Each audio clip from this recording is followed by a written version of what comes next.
ReShawna Leaven with Keller Williams United, and I assist buyers and sellers with their real estate goals in Virginia, Maryland, and DC. Awesome. How did you get into real estate?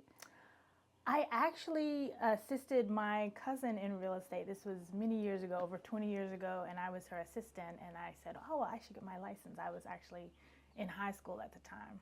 Mm-hmm. Yeah, and your cousin, you started with your cousin? Yes. In real estate? Yes. Yeah. Was she kind of a mentor to you? She was a mentor at the time, but she was actually in the Tidewater area in Virginia. So okay. Different part of Virginia. Different part. So you relocated up here? Yes. And started practicing real estate here? Yes. Yeah. And how long have you been in real estate? This is year 21. Yeah, exciting. Wow. And I see you have an amazing book right here. Is this a collection of your experiences of 20 years in real estate? Tell me a little bit about that. So the book is called The Cost to Close. It's available on Amazon and Walmart, different places, Barnes & Noble. But the book is 40 stories of challenges that I have had with other agents, with clients, getting them to the finish line, because no one sees, we all see the HGTV things on TV, everything, the glitz and the glamour, everything's nice, and the reality TV shows. But you don't really see what goes on behind the scenes. Nobody tells you, well, what do you do when your client does not get their loan? Can we switch it? What are the solutions? So that's what the book is about. It's not all bad stuff, but it's, the challenges and how do you overcome it, and then the solutions. And at the end of each chapter, there are many chapters. The longest chapter is the first chapter. But at the end of the chapter, I have something called Think Beyond the Story. And closing points. So it's like, okay, how do you create systems to not have this happen in your business again? I'm not saying that this is like a pill that this can't happen to you, but at least you know, if it happens to me, now I know what to do. Because I wish this book was around when I got started, because it isn't anything like What motivated you to start this? I always wanted to be a writer, believe it or not. I actually wanted to be a romance novelist. Yeah. I could see that. Yeah, I always wanted to be a romance novelist, and I just felt that the story needed to be told, because nobody tells you these things, but you want to know. Things happen to people, but I feel like I didn't just go through this just to go through it. Right. I went through it to tell the story to benefit someone else. But everybody's like, oh, well, I had to be vulnerable. Sure. I will say that, because it was hard for me to write, because I was like, well, how much do I really tell them? Because there's a lot of things in the book, but there's a lot of things that aren't in the book either. Sure. But I wanted it, and it also has analogies, so you can relate it to real life. Like I have an analogy about golf and how that relates to real estate. So it's a page turner. Not just because I wrote it. It's good. It's good. What's the analogy on golf? I'm curious now. The analogy on golf, that is, I'm trying to think, which story is that? That's the story about like how it plays into real life. Right, how it plays into real life. So it's about getting from the different holes of the course, but it's for a new construction. Oh, okay. I like that analogy. Yeah. Are there any other stories that kind of pop out in your mind from the book, like a buying, selling story? Buying, selling story. Yes, the first one, the circus. The circus? Can you tell us a little bit about it? Give us a little teaser. The teaser, let's see. The circus is about a husband and wife. They move into their new home. And then within 4 months, they decide they don't like the home and they want to move into another home across the street. No, not across the street, but around the corner from where they are.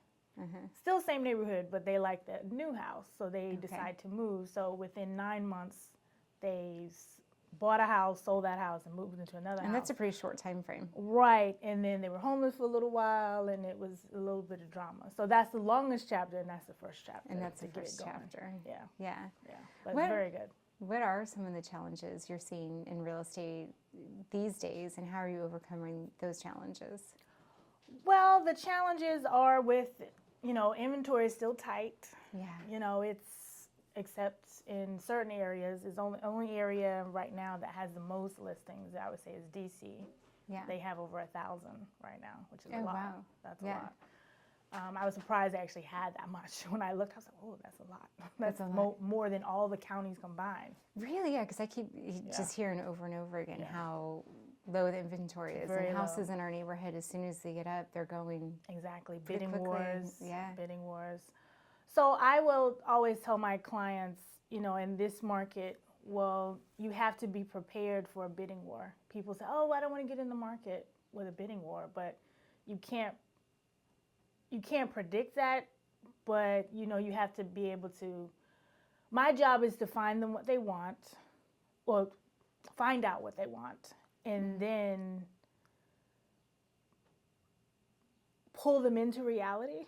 Right. Yeah. Of what they actually can do. Well, I think that's a good statement, because I think there is a false reality of what. Right. And if you tell me, is okay, well, I obtainable. want to spend $2,500, but then you're telling me you want a $600,000 house, that's just not. The math doesn't really add up on that. As they say, the math isn't mathing. Yeah, that's not going to work based on the current interest rates. I mean, yes, you can buy your interest rate down, but then if you buy it down, does that really make sense? So my job is to tell them everything, not to overwhelm them, but it is a lot of information that they need to know, and to find out whether this is really the right time for them. But then, when is the right time? Right. Yesterday was. So it's my job to tell them what they're up against, so they're not surprised. So let them know, more than likely you're going to be in a bidding war, and what that looks like. Are you prepared? Because if you're in a bidding war, like this is like in COVID time. Mm-hmm. But I had a client one time, I said, well, you know, they weren't, the fact that they found a home every time we went out, but, you know, it kind of got frustrating because they weren't willing to do this, and then they changed their mind, okay, well, we'll do this. So you make certain concessions, but it's like, well, every time, this is the neighborhood you want, but every time you go into the neighborhood and now it's a new home, now the price is up.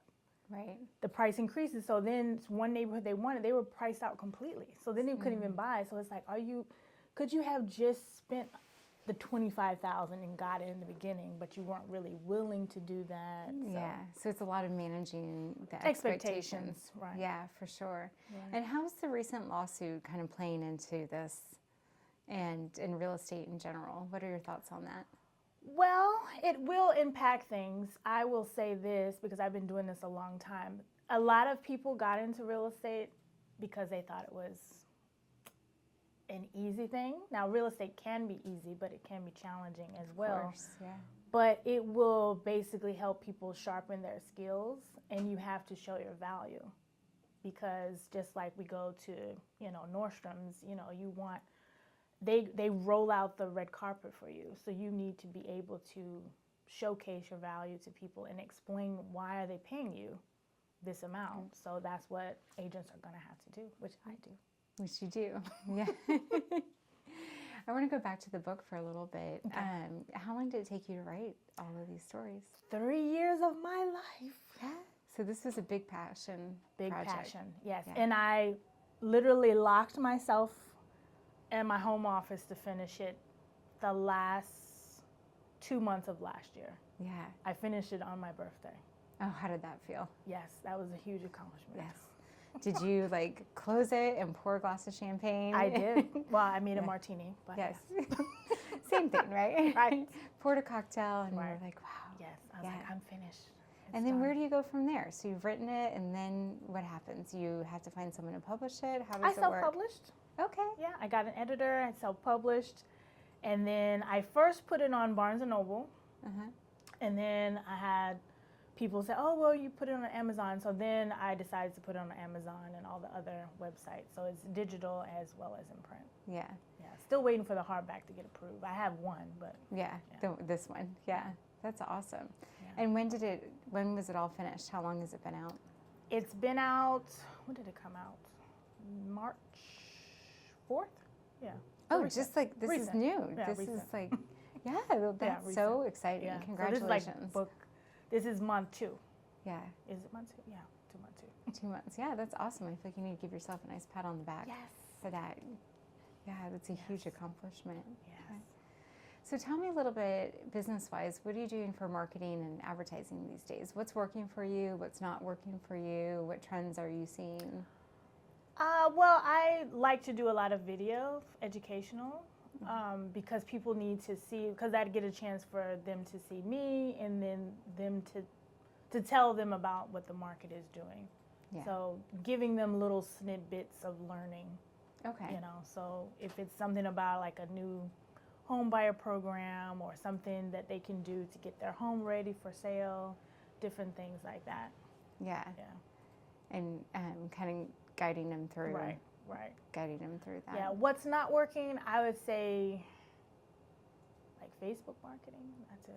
Yeah, you think that's on its way out? I won't say it's on its way out, but it takes a lot of money to invest in that, and that's a long game. You have to spend a lot of money with that. It does work, but do I really want to spend that money up front?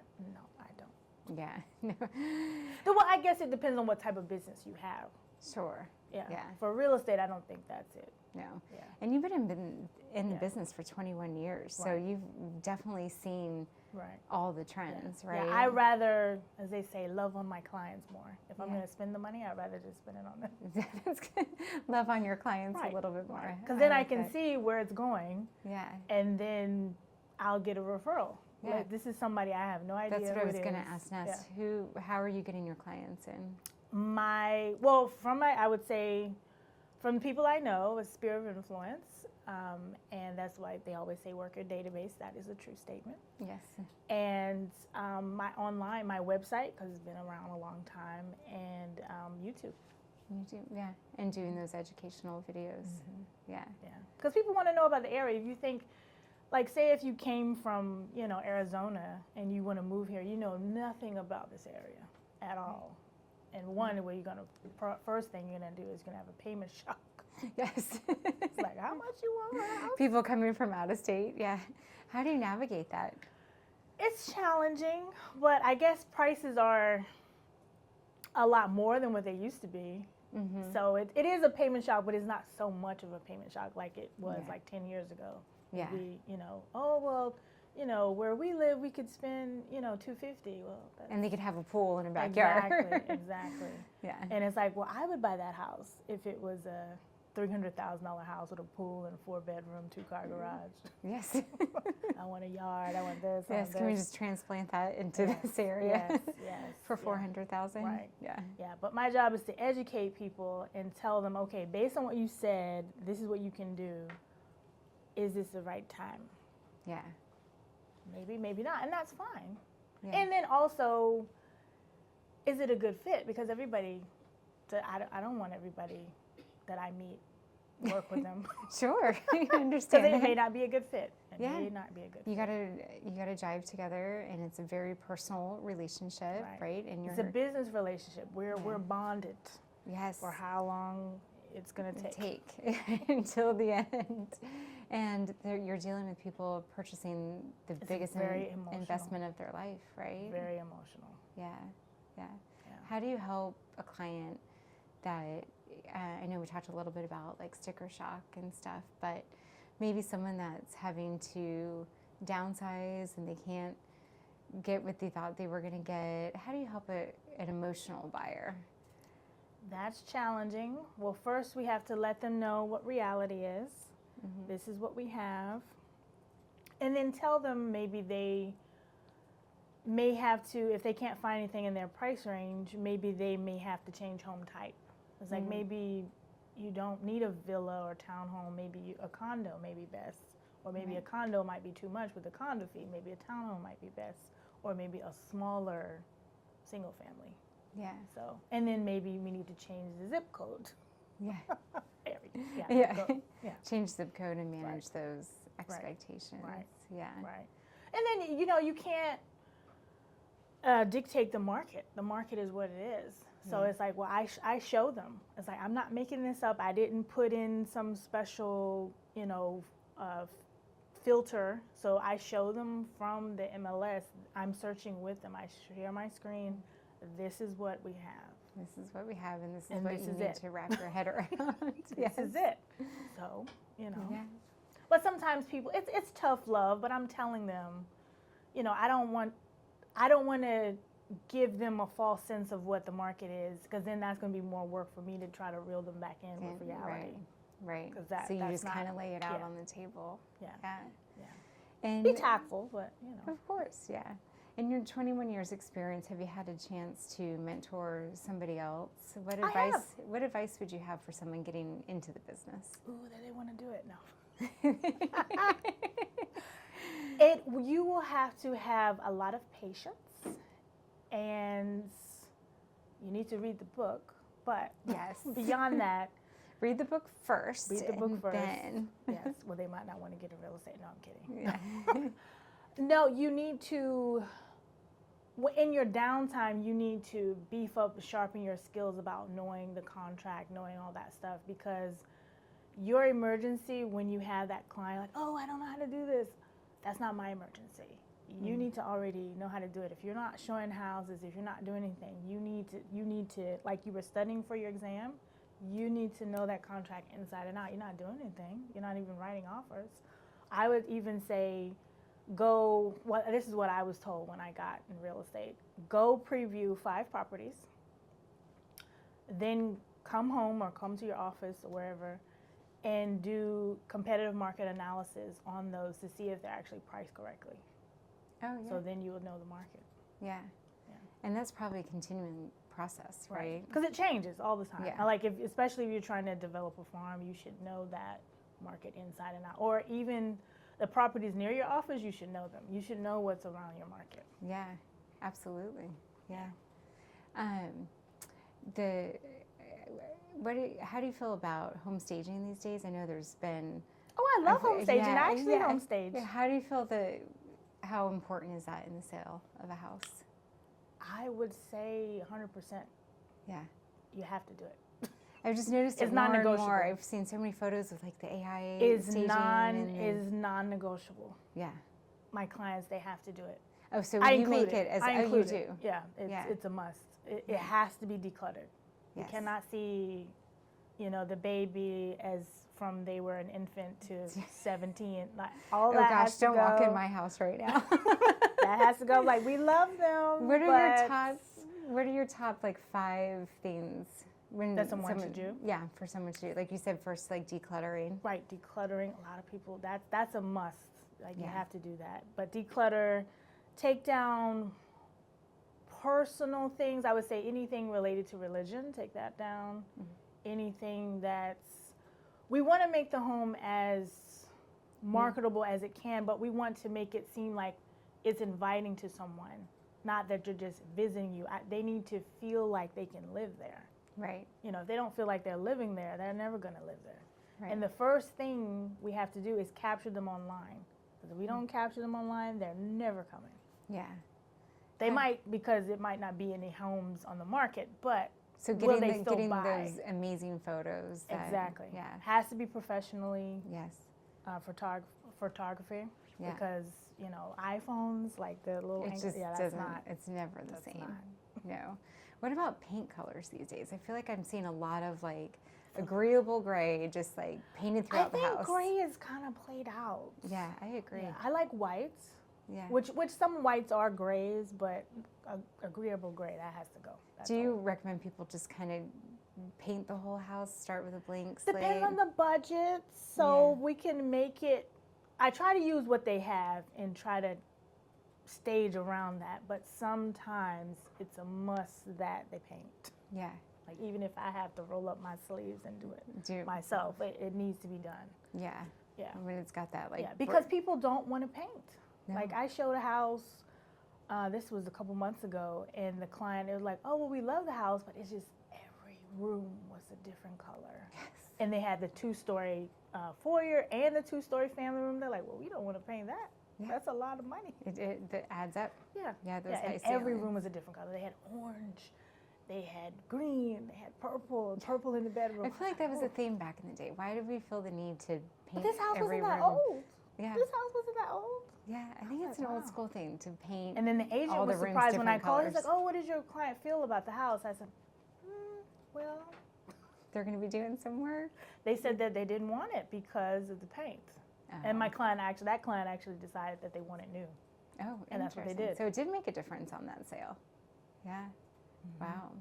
But that agent did listen to me, and they painted, and it sold. And they sold. Good. Yeah, because he was like, I don't know why it's not selling. Well, You got to throw some money into it. Declutter and depersonalize, but the paint didn't really help. Yeah. I think people, because the inventory is so low right now, people think they can just pop up the houses and not have to do anything. But people really are. It's going to sit. Yeah. It's gonna sit. So 21 years in the business. Yes. You've written a book. Yes. Where is ReShawna going from here? Where am I going? Well, book 2 is coming out. I'm in the process of writing it. That's awesome. That's that. Mentoring, I want to sharpen my skills on public speaking. I feel like I feel like that's where I'm headed, like a mentor, like a motivational speaker. I could see you doing that. Yeah, that's the future. That's where the I see future. myself, Do we have a on title for the stage. book yet? Yeah, I want to do it. I don't know if I can say it. I want to do a TED Talk. A TED Talk? Yeah. I believe in manifesting. Yeah. So I think you can just say it. Yes. That's a goal. And maybe one day it will happen. You never know. That you could be up on that stage talking about real estate with 5 books under your belt. Right. Right? Right. Do we have a title for the next book? I would say The Cost to Close too. So it's I already had, these are the stories that didn't make it to this book. So I already have, that I know of, 25. So I don't know if I'm going to keep the series, like 40 stories, but I chose 40 because that's how old I am. But I just cut it off at 40, but it was supposed to be larger. Well, that's 2 stories a year, so. Right, yeah. Yeah. Yeah. I mean, that's probably just the tip of the iceberg. Right, exactly. You yeah. probably have a lot more. And it's still stories as we speak. I was like, oh, that needs to go in there. Yeah. Do you have any clients being like, wait a minute, that story sounds like me? No. No. No. Yeah, because they don't. Nobody wants to have to go through what we went through again. Right. Yeah, nobody wants to have to deal with that. Yeah. Some things are unavoidable, but So this is a book of collaboration of your stories and advice and all the things. Yeah. That's awesome. Yeah, I'm excited. As we kind of wrap up here, are there any last parting words you'd like to leave us with? Some last parting words. Mantra that you live by? To just go after what you want to do and be aware. That's like my word for the year. Awareness of whatever that is. Be aware of what you need to do and then just go do it. Yeah. I love it. Get out there and get it done. Yep. Yeah. Well, thank you for coming in today. Thank you for having me. Thank you for sharing your story. It was a pleasure. Thank you.